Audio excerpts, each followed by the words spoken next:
Chapter 12. Incriminating Evidence.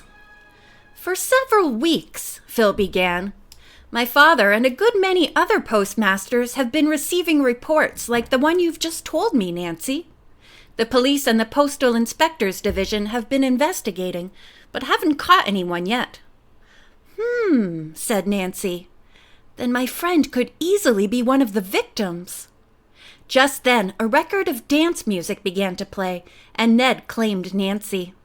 For the remainder of the evening, there was no chance to resume the conversation about stolen letters. But throughout the evening, the matter was constantly on her mind. By the time the party was over and she had said goodnight to Ned, the young sleuth had a theory about the thefts.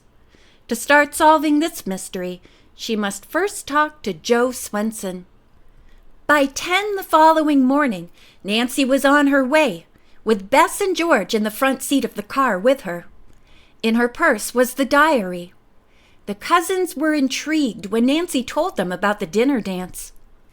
"Lucky you," said Bess, pretending to pout. "Couldn't Ned have found a couple of blind dates for George and me?" Nancy laughed, and then, turning serious, said, "If we find Joe Swenson, I'm going to ask him point blank if he has mailed any letters containing money to his wife." She did not explain her reason for this, not wishing to betray Phil's confidence about the money orders, and checks being stolen from mail. "Suppose he says yes," George suggested. "Then I'll ask him where he mails his letters and try a little detective work to see what happens." The first shift of noonday lunchers was trickling from Mr. Weston's factory as Nancy parked nearby. Soon the recreation area was filled with men. Some seated themselves on the ground to eat. Others began to play ball. "It won't be easy to find Joe Swenson in such a large group," Nancy declared in disappointment. "If we had arrived 15 minutes earlier, we could have spotted him as he came out of the building." Nevertheless, the girls eagerly scanned the faces of the workmen. A number of them had gathered near a drinking fountain, but Joe Swenson was not among this group. Not discouraged, the girls began to walk about, inquiring for a man named Dahl. The men they questioned had never heard of him. "I'm sure he works here," Nancy declared to her friends. Workmen passing to and fro stared curiously at the girls, obviously wondering what had brought them to the electronics plant. Nancy was becoming a bit disheartened when she chanced to observe a light-haired man leaning dejectedly against the high fence which surrounded the grounds. Apparently, the man had picked an isolated, tree-shaded spot, away from the other workers. He had his back to the girls, but from a distance Nancy thought his tall, spare build was exactly like that of the stranger she had seen running away from the fire. Could he be Honey's father? She watched expectantly, and presently the man turned around.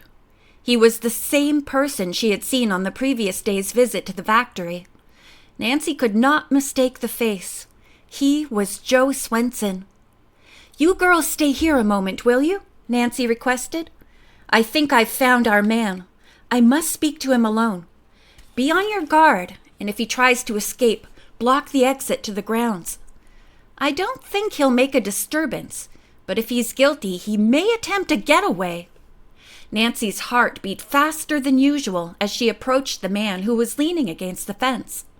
His downcast manner, the girl thought, could mean a guilty conscience. "I beg your pardon," Nancy said courageously, "but aren't you Mr. Joe Swenson, alias Dahl?" The man wheeled around, but held his ground.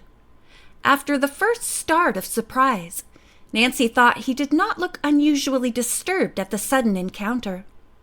"Yes," he replied. "Dahl's my name. Anything I can do for you?"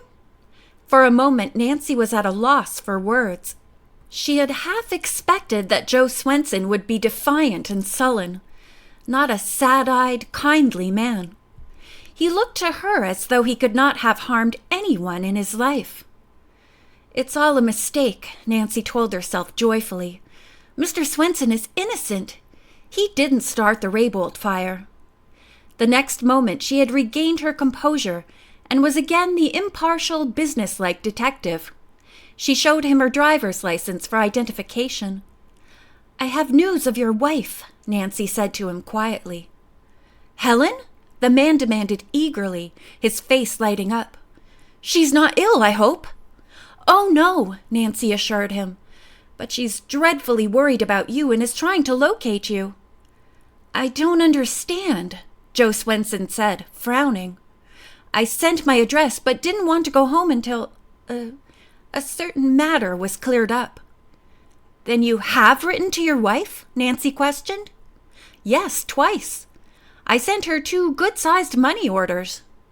For a second, Nancy wondered if he was telling the truth. Looking him straight in the eye, she said, "Mrs. Swenson never received them." "What?" her husband exclaimed in such genuine astonishment that Nancy had no further doubts. "They need money badly," Nancy said, and summoned her friends to come forward. She introduced Bess and George, then repeated what Joe Swenson had told her. "Your letters have been stolen," George said vehemently. "But how? Where?" the inventor cried out. "I mailed them in the post office myself." No one could answer this puzzle. Suddenly, he pulled an unsealed envelope from his pocket.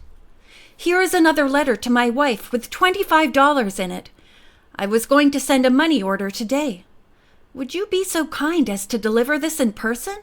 "I'd be glad to," Nancy answered, smiling, and tucked the envelope in her pocket. She then changed the subject to obtain more information on another topic. "Would you mind telling us, Mr. Swenson, why you're using the name Doll here?" "Certainly. I'm an inventor, and I've had hard luck. The name Joe Swenson seems to have brought trouble. My mother's people were always successful. On the spur of the moment, I decided to use that name here.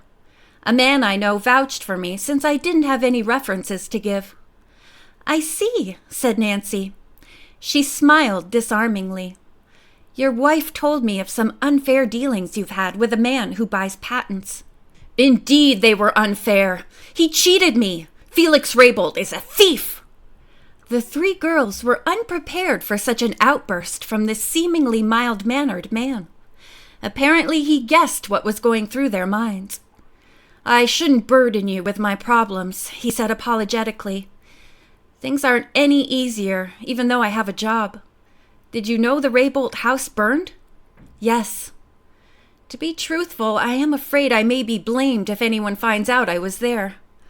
"You were there?" Bess asked, a look of feigned innocence in her big blue eyes. "I had an appointment with Mr. Raybould early that evening," Joe Swenson explained. "The house was dark. I had just rung the bell when there was a terrific explosion inside the house, and it burst into flames.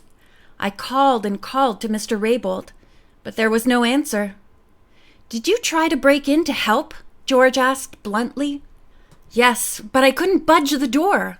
I ran around to the back. Because of the flames, I knew I couldn't do any good. Then I heard a car approaching the house. It occurred to me I might be blamed, so I ran away." "Did you see anyone on the grounds?" Nancy asked. "No." "Do you think Mr. Raybould lost his life in the fire?" Nancy asked. "I really don't know. I didn't see or hear him inside, and the police haven't located any evidence," the inventor replied. Nancy had been endeavoring to formulate an honest opinion of the man's story. Her hand went to her purse, but she did not bring forth the diary. From their casual conversation so far, she could not be absolutely certain that Joe Swenson was innocent. She must question him further. "They've been searching the grounds for clues," Nancy said nonchalantly. "A number of articles have been picked up in the vicinity." Swenson looked sharply at Nancy, as though it had dawned on him that he indeed might be under suspicion. However, his next words were spoken casually. "I wonder if a diary was found. I lost one. Probably dropped it along the road." Nancy made no move to give him the diary, although she was convinced that it was his. I hated to lose that little journal, Joe Swenson continued.